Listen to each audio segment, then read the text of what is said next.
Kaya, ang sabi ng Panginoon, relax lang. Mapayapa kang mag-relax at mahimbing ang ating pagpahinga. Kung wala tayong alalahanin, wala tayong dinadalang kabigatan, binigay na natin sa Panginoon. Anong sabi sa ating text sa 11:28? Come unto me. Magsiparito sa akin kayong lahat na napapagad at nabibigatang luma ay kayo'y aking papahingain. Ayun, nagpasang ka ng kabigatan sa buhay mo, bigay mo sa Diyos. Pagod ka na ba? Na sa maglilingkod, pagod ka ba sa pagtrabaho mo? Uwi ka, tapos habulin mo pa ang ministry mo, tapos nanlalanta ka na, pagod ka na, gawin mo yan para sa Panginoon, hindi ka mapapagod. Ang mga pagod at nabibigatan ay binigyan ng Diyos na kaginhawaan.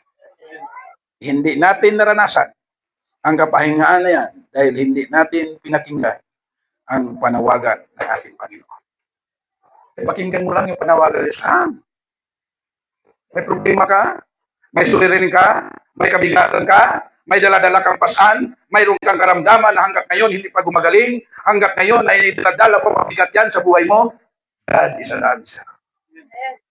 Tugunin ng Diyos yan.